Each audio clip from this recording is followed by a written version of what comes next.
Muy buenas noches, amigos de Cusco Post, seguidores de nuestro diario digital. El día de hoy estamos en conversación con la doctora Ruth Luque, quien es candidata al Congreso con el número 1 por la agrupación Juntos por el Perú. Agrupación que encabeza la excongresista y también cusqueña Verónica Mendoza. Muy buenas noches, doctora Luque. Un saludo, por favor, para nuestra audiencia. Muy buenas noches, muchísimas gracias por el espacio y para poder intercambiar y dar a conocer nuestras propuestas. Bueno, primeramente quisiéramos nosotros saber, porque no todo el Cusco está al tanto tal vez de quién es Ruth Luque. Quisiera que nos cuente un poco sobre su trayectoria laboral y también política, por favor. Bueno, soy Ruth Luque Ibarra, tengo dos raíces familiares. Por el lado de mi madre, soy de la zona de Quispicanchi. De hecho, mucha parte de mi niñez la he compartido en el distrito de Lucre, una tierra a la cual le guardo el mayor de los recuerdos y mi cercanía por ahí a la tierra, a la agricultura, ¿no? Mis abuelos han sido agricultores y toda la familia materna. Por el lado de mi padre, soy de la zona de la Convención de Vilcabamba, ¿no? Una tierra además en la que he compartido muchas veces, y que bueno, luego en términos laborales me he ido vinculando en la defensa de los derechos humanos. Yo he estudiado en la Universidad Nacional San Antonio del Cusco, me he especializado en los temas de derechos humanos, he trabajado 12 años en las zonas de provincias altas, he vivido ahí estos largos 12 años, entre Espinar, Chumbivilcas, Canas, Canchis, y he defendido varios casos de violaciones a derechos humanos, y temas vinculados a la criminalización de la protesta social. Tengo un especial interés por los temas ambientales, temas territoriales, ¿no? Que son los temas que para mí son sumamente importantes, más en este momento cuando sabemos que las comunidades campesinas están enfrentando duramente las consecuencias de una crisis económica y una agricultura pequeña abandonada. Ok, entonces conversemos un poquito sobre lo que es su especialidad, ¿no?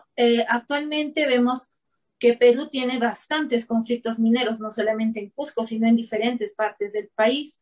Y justamente es a donde se ha dirigido hace pocos días el candidato Ollanta Humala, indicando que Verónica Mendoza, la que encabeza su partido, ha sido la que ha desencadenado un conflicto minero en Espinar, motivo por el cual ha renunciado al partido, echándole la culpa a cuando él estaba en el gobierno. Entonces, el señor Humala ha señalado que ha dado, la señora Verónica Mendoza habría dado una mala interpretación a lo que es la contaminación del agua en el sector. ¿Cómo podría usted explicarnos esta situación que de seguro ha estado de cerca siguiendo este problema? Ya, el señor Ollanta Humala es un mentiroso. Con el conflicto del 2012, yo era directora de una organización de derechos humanos de la Iglesia y defendíamos a muchos dirigentes. Y lo que he visto ahí ha sido un Estado que ha decidido imponer y desconocer las denuncias de contaminación que existía en la población. El informe que en ese momento Verónica Mendoza dio a conocer, que era congresista, lo que daba cuenta era la contaminación en el agua y en varios puntos, que ni siquiera era un informe privado, era un informe del Estado, que era de Censopaz. Y de otro lado, nosotros en ese momento, como organización, habíamos realizado una línea de base ambiental en coordinación con varios dirigentes, y lo que se encontraba que eran varios puntos, habían subido los estándares de calidad ambiental y los límites máximos permisibles. Así que el señor Humala está absolutamente desinformado de lo que ha pasado el 2012, y creo que ahora se entiende la intensidad de lo que significó ese conflicto. De hecho, su gobierno es responsable de las 3 muertes que en esa provincia de Espinar se presentaron. 101 dirigentes investigados y procesados por más de 8 años, personas heridas, y de hecho una comisaría que funcionaba dentro del campamento minero. Así que yo creo que lo que ha generado el 2012 es más bien una lógica de un Estado que intenta desconocer las preocupaciones que la población tiene y que lamentablemente hasta el momento no se han resuelto, ¿no? Por eso es que, por lo menos yo en mi candidatura estoy planteando la necesidad de una nueva minería que permita una relación y una convivencia de otras características, donde se privilegien los derechos de las comunidades. Exacto, justamente hace poco también la población de Espinar, 11 comunidades de Espinar han estado bloqueando el corredor de sur minero, entonces ellos exigen inclusive un bono a estas mineras para poder sobrellevar la pandemia, porque muchos de sus hijos, de los jóvenes, han migrado a las ciudades a buscar trabajo y ahora con la pandemia han regresado a sus comunidades y están exigiendo este bono. Hay muchas personas que dicen que esto es asistencialismo y que no se debería dar. ¿Qué opina usted como defensora de los derechos humanos? En estos territorios donde se está desarrollando actividades extractivas, lo que encontramos es una profunda ausencia del Estado. Así como en la época de la violencia, del conflicto armado, estas provincias sufrieron las secuelas, lo que está pasando en las actividades extractivas es exactamente lo mismo. Entonces, ¿qué es lo que sucede? Que los servicios esenciales, lamentablemente el Estado quiere responsabilizarlos sobre las empresas, algo que el Estado debería garantizar. Entonces, es fácil descalificar o incluso cuestionar a las comunidades campesinas cuando exigen beneficios económicos. Y es que creo que la realidad supera a veces las especulaciones que se generan. Y en la práctica, lo que creo que las comunidades están exigiendo es una atención. Y lo que ha sucedido en las zonas de Espinar, en las provincias altas, es que tenemos varios compromisos firmados por empresas que no se cumplen, terminan siendo letra muerta. Entonces eso también genera esta situación de conflictividad. Así que me parece que en el fondo lo que debería trabajar el Estado es una nueva gestión de conflictos y hacer que estos compromisos que suscriben las comunidades campesinas, las comunidades indígenas con las empresas extractivas, tienen que empezar a tener un peso vinculante. No pueden seguir siendo letra muerta, porque luego eso lamentablemente termina siendo caldo de cultivo para conflictos y ahonda la profunda desconfianza que se tiene hacia el Estado peruano. En todo caso, usted como si llegara al Congreso en este periodo, ¿usted qué plantea, qué proyecto tendría usted para estas comunidades que están exigiendo estos beneficios? Sí, mira, uno, esta ley de nueva minería que garantice la consulta previa. Para mí, la consulta previa debe ser vinculante, es mi posición individual. Yo no creo que unas comunidades campesinas sean solo informadas y la última palabra la tenga el Estado. Yo creo que es fundamental que las comunidades se respete su derecho a la libre determinación de los pueblos en el marco de los derechos históricos que tienen. Y lo segundo es una ley de ordenamiento territorial. Hay una necesidad urgente de proteger el agua. Nuestras cabeceras de cuenca están siendo agotadas. Hay además una situación de contaminación de distintas características, pero además un cambio climático que está golpeando duramente. Entonces, yo creo que por eso necesitamos una ley de ordenamiento que permita ordenar y determinar en qué lugares vamos desarrollando actividades extractivas y qué lugares también garantizamos espacios adecuados para la vida en futuro. Y junto con eso, yo voy a plantear otra iniciativa que ponga, que derogue aquellas normas que están criminalizando la protesta social. No puede ser que los dirigentes enfrenten largos procesos judiciales y de pronto después son absueltos porque efectivamente no hay ninguna prueba. Hoy día, por ejemplo, el señor Walter Adubiri ha sido absuelto. Era imposible, es imposible demostrar que un dirigente puede conducir a la población y decirle pues que proteste y la protesta no puede ser sinónimo de un delito. Entonces, yo creo que hay una necesidad también de empezar a ratificar el derecho a la protesta y encontrar salidas para estas situaciones profundas de conflictos sociales. Y finalmente, el tema de la reparación, ¿no? Yo voy a plantear también otra iniciativa con una ley de reparación para las víctimas de heridos y fallecidos durante conflictos socioambientales. Tenemos más de 100 heridos a nivel nacional de conflictos y también una cantidad importante de personas que están enfrentando secuelas. Y creo que esa es una deuda histórica que tiene el Estado y que tiene que encaminarse un plan de reparaciones para estas familias. Claro, pero si hablamos de derechos humanos, incluimos a ambos actores, ¿verdad? También los policías, por un lado, son víctimas de ataques, a veces unos dicen que son infiltrados, pero también los policías están heridos en estos conflictos sociales.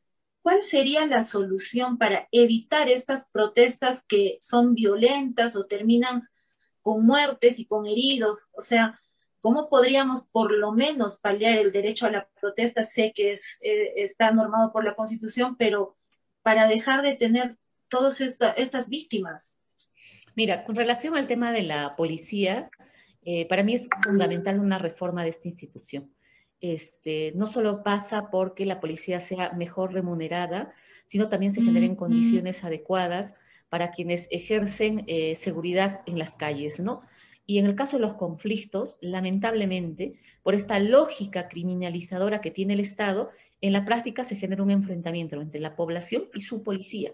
Se ha perennizado en nuestro país los convenios, por ejemplo, de las policías con empresas extractivas, que felizmente ahora son transparentes. Ahora ya sabemos qué empresas están haciendo servicio privado con la Policía Nacional, un hecho que no debería presentarse, porque la policía debería estar para proteger a su población y para garantizar la seguridad de todas las personas, indistintamente del rol en el que nos desarrollamos. Y efectivamente, ha habido policías heridos en los conflictos, el número ha sido mínimo, pero es necesario también garantizar políticas de reparación para ellos. Y de hecho, mi compromiso también para que este impulso de reparación podamos también incorporar de manera importante a todo este amplio sector de la policía, también de las Fuerzas Armadas, ¿no? Pero creo que lo más importante es un Estado que empiece a garantizar los derechos de todos, incluyendo la policía, pero también incluyendo la población. Y si hay algo que señalar es que lamentablemente las muertes, en el caso de la población civil, ninguna ha logrado encontrar una responsabilidad y han venido lamentablemente por parte de agentes del Estado. Y eso es una responsabilidad no del policía, es una responsabilidad del Estado por la forma de cómo está encaminando los conflictos socioambientales. Usted habla también de un reordenamiento territorial. Hay muchas comunidades que dicen haber sido estafadas porque han vendido sus terrenos a las mineras a precios regalados, ¿no? Y ahora están pidiendo que se revisen esos contratos de compra y venta, piden mayores beneficios, pero lamentablemente justo por falta de asesoría de estas comunidades no han apelado fallos anteriores y han sido ya cosa juzgada y no pueden hacer nada y se ven sin tierras y abandonados por el Estado y totalmente estafados sin desarrollo alguno. ¿Cuál es el planteamiento se podría revisar estos contratos de compra y venta de los terrenos? ¿Hay posibilidad?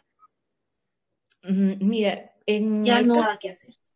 claro, en el caso de Espinar, que creo que es una de las provincias que tiene mayores conflictos por esta situación, creo que sí urge una respuesta del Estado con relación a estos temas, ¿no? Porque se trata de comunidades y de personas que han venido incluso a precios irrisorios, ¿no? Incluso desconociendo de manera concreta lo que a la larga iba a significar. En algunos casos no han habido reposición, es decir, tierra por tierra, que era lo que correspondía, porque hicieron pues contratos individuales y frente a una empresa o a un sector que estuvo asesorado con un abogado y un ingeniero, obviamente ha habido un desbalance absolutamente desigual, ¿no? Entonces, sí me parece que debería hacerse un proceso de revisión y conforme a cada caso, generar algunas reparaciones concretas, ¿no? Yo creo que ese es el camino que Se puede debería. todavía, se puede porque si es cosa juzgada y ya tiene una sentencia final. Mire, legalmente no, pero yo creo que la salida es más bien política, ¿no? Porque es parte de uno de los conflictos que existen en muchos de estos territorios. Por eso es que yo planteo una respuesta más bien institucional y política que el Estado debería dar. Ok, bueno, hablando también de la migración, ¿no? Como le comentaba hace un momento, mucha juventud de estas provincias migran a las ciudades en busca de trabajo, pero actualmente con este contexto tan incierto de la pandemia, millones de jóvenes se han quedado sin trabajo, jóvenes que iban a las ciudades a autoeducarse trabajando. Entonces, desde Juntos por el Perú, ¿cuál es la propuesta para garantizar la continuidad de los estudios de estos jóvenes que se han visto con sus estudios suspendidos? Y muy aparte de esto, ¿cuál es la propuesta que usted como cusqueña congresista tiene para estos jóvenes universitarios que comían en los comedores, vivían muchas veces en la vivienda universitaria y ahora se ven totalmente desamparados? Sí, mira, yo creo que se requieren varias respuestas de manera integral. No hay forma de no ver a los jóvenes desconectados de la situación económica que están pasando sus familias y sus comunidades. Yo he sido estudiante en una universidad pública y la situación que enfrentaban mis compañeros que venían de provincias en esa época era sumamente precaria, ¿no? No tenían vivienda, no tenían alimentación, y eran pues situaciones que les generaban niveles de exclusión para una educación igual. Lo primero para nosotros es el Internet. Yo creo que esta pandemia no es que se va a resolver ahorita, hay un proceso mediano y largo que se tiene que atender. Por eso es que nosotros hemos decidido plantear como derecho fundamental el acceso al Internet, que esto tenga una categoría constitucional. Desde el lado ejecutivo, en el plan de gobierno, hemos planteado que se generen paquetes específicos dirigidos a los jóvenes, tanto del nivel universitario como también de institutos, que es fundamental para que los jóvenes tengan una cantidad de paquete que les permita acceder a Internet y continuar con la educación virtual. Lo segundo es que creo que el tema del trabajo. Hay que reconocer que en este momento un alto porcentaje de la población joven entre 18 y 25 años están sin trabajo y esto está llegando casi al 8%. Eso en términos de proyección puede significar que en los siguientes años tengamos una amplia tasa de desempleo de jóvenes que encima los estemos no solo precarizando, sino truncando proyectos importantes de vida. Entonces, por eso es que yo tengo una iniciativa concreta en este tema que tiene que ver por generar una superintendencia nacional de empleo juvenil que establezca un porcentaje mínimo de empleo que sea por lo menos el 10% para ir incorporando gradualmente a los espacios laborales, tanto en el ámbito público y privado.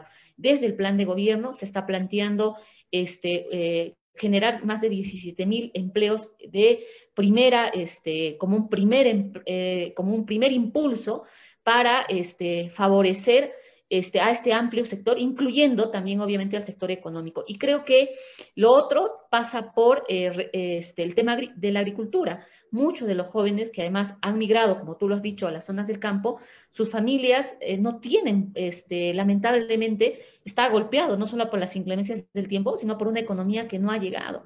Entonces yo creo que se necesita una reactivación económica y por eso hemos planteado esta segunda reforma agraria que empiece a generar acceso a crédito barato, con bajísimo interés, hacia este amplio sector de la agricultura pequeña, de familias campesinas, y yo me atrevería a decir que además necesitamos generar condonaciones. Yo creo que hay muchísimas familias que no tienen ya cómo pagar ciertas deudas y los bancos durante esta pandemia no han generado ningún beneficio, ninguno. Han seguido ganando, han generado intereses, han bajado 1 punto, 2 puntos, pero eso es lo que no necesitamos en este momento. Se necesita también generar a un amplio sector que empiecen a ser condonadas o en todo caso generar largos periodos de gracia para generar la recuperación económica que se necesita. Claro, sin embargo, muchos especialistas en economía dicen que estos largos periodos de gracia o condonaciones llevarían a la quiebra, inclusive a las pequeñas bancas, ¿no? Como las cajas municipales o las cooperativas. De hecho, hace poco también ya la CBS ha cerrado una cooperativa. Entonces, ¿cómo sería, cuál sería la solución viable en sí? Porque es fácil decir, ¿no? Que condonen, que den largos spread, pero también las entidades bancarias van a aceptar esta posibilidad. ¿Hay manera de ordenarles que lo hagan? Mira, nosotros en este momento tenemos depósitos en bancos por alrededor de 70,000 millones. Esa es una información pública que está en el boletín del Banco Central de Reserva.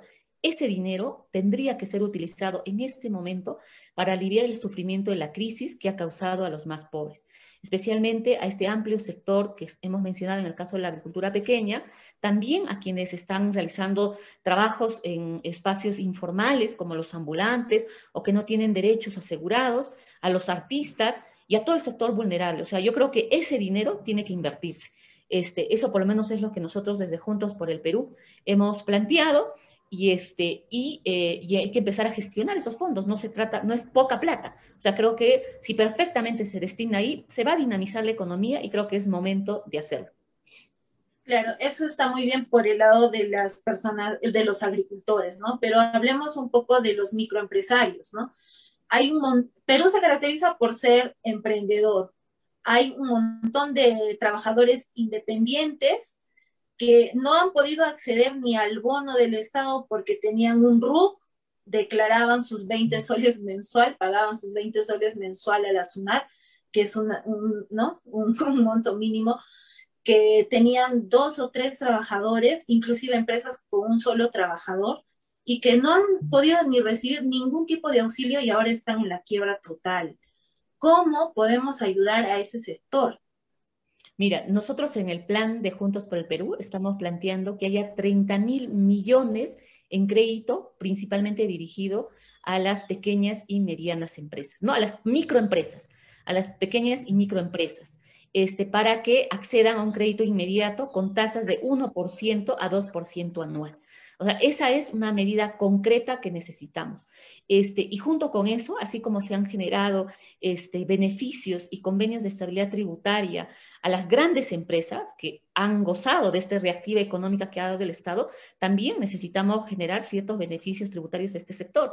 Si no lo hacemos, lamentablemente este sector que, como tú lo has dicho, sostiene y dinamiza la economía, vamos a condenar a que haya miles de familias expuestas al hambre y la miseria. Y lo que menos podemos generar en este momento es que entren en quiebra. Por eso para mí lo más importante es que haya crédito de manera inmediata, a bajísimo costo, a un 1% o 2% anual y utilizar esos recursos, ¿no? Y destinar estos 30.000 millones de soles en créditos, que es lo que Juntos por el Perú está planteando. Bueno, también hablemos de los procesos judiciales. Había muchas personas que ya estaban terminando de pagar grandes créditos y debido a la pandemia, por ejemplo, los trabajadores de turismo no han podido pagar sus deudas. Y durante la pandemia ha habido órdenes de ejecución, de ejecución de embargo. Entonces, ¿cómo usted como abogada podría sugerir o ayudar a la población o qué planteamiento podría dar para que estos embargos se detengan o que por lo menos se dé mayor plazo, ¿no? ¿Cuál es la solución para ese problema? Sí, mira, alrededor de eso nosotros queremos plantear algunas reformas transitorias en el marco del Código Civil y Código Procesal Civil. Yo creo que en esta pandemia ningún peruano está exento ni exonerado de una situación de crisis como la que estás describiendo. Todos, para salir adelante, hemos tenido que acceder a un crédito y estamos enfrentando además a una situación de desempleo y suspensiones perfectas de labores que se han dado en estas condiciones. Entonces, para eso es que creo que se necesita generar ciertos periodos de gracia, que eso no significa que no se va a pagar a los bancos, pero sí se necesita que las familias y quienes enfrentan deudas tengan periodos concretos y que no se les inicie estos procesos judiciales.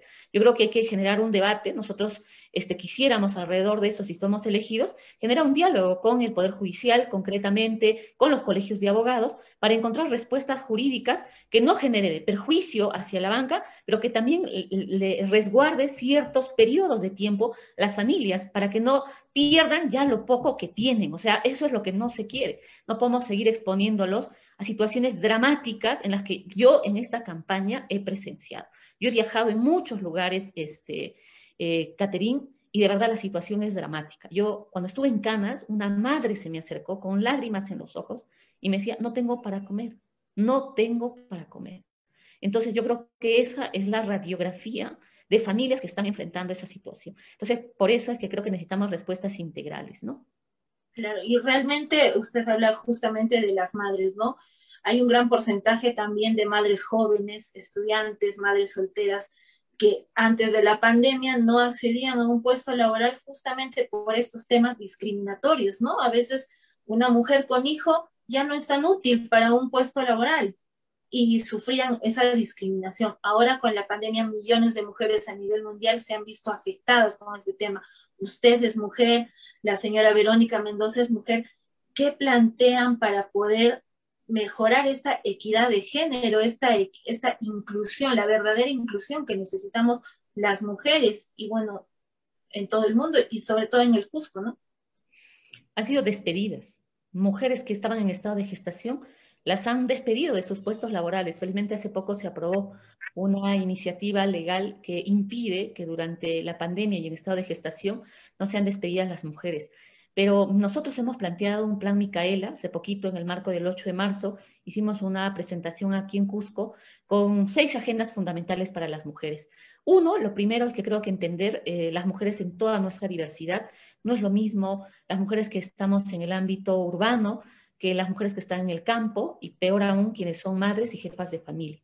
Creo que para ese tema, uno, lo primero, fortalecer nuestro sistema integral de lucha contra la violencia de la mujer. Creo que eso es fundamental, urgente. Durante esta pandemia no ha cesado la violencia de la mujer, no han cesado los índices de violencia sexual. Además, a nuestras niñas, ha habido niñas obligadas a ser madres. Así que yo me reafirmo públicamente en el derecho a ser madre con libertad. Creo que eso es lo primero. Y nosotros yo voy a plantear la despenalización del aborto y que se aplique el aborto para los casos de violación sexual. Es una medida urgente porque no es posible que se trunquen la vida de niñas y adolescentes obligadas a ser madre, y un Estado que está mirando desde el balcón cómo suben y suben las cifras en una situación de violencia que es la primera pandemia a la que deberíamos enfrentar. Lo segundo es trabajo. Nosotros estamos planteando una pensión mujer que incorpore principalmente a las mujeres que son jefas de hogar.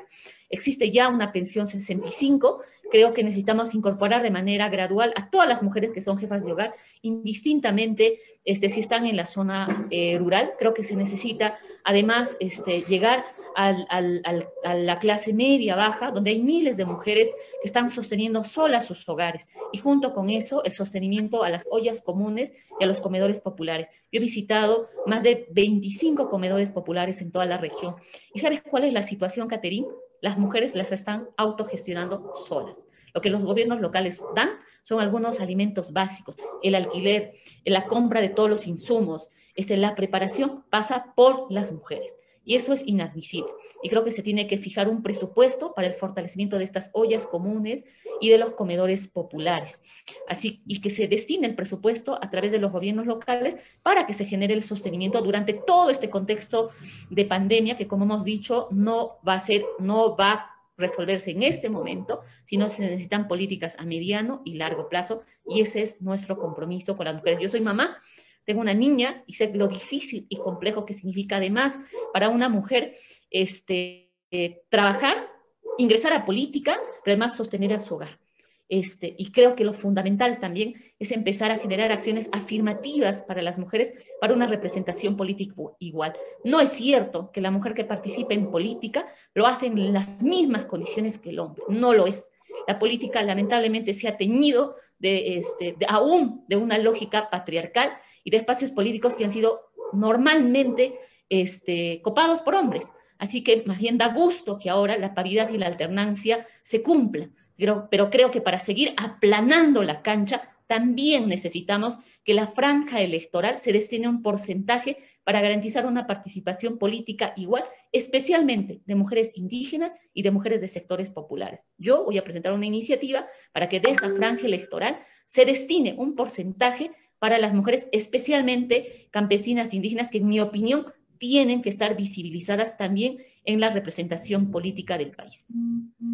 Claro, y justamente hablando de la participación política de la mujer, ¿no cree usted que es básico más bien incluir a la mujer del campo en una buena educación? Porque usted sabe que en el campo también este régimen patriarcal que viene desde muchos cientos de años atrás está pues enquistado, y a veces los padres mandan a estudiar al hijo varón, pero a la hija mujer la dejan para que cuide los animales, para que esté en la casa. Entonces, ¿cómo sacar cabezas, líderes, mujeres del campo si no tienen acceso a la educación? ¿Cómo ustedes van a solucionar también este problema? Es la educación. Yo me reafirmo en este enfoque de género y de igualdad que tiene que primar absolutamente en todos los espacios, pero principalmente en el tema educativo.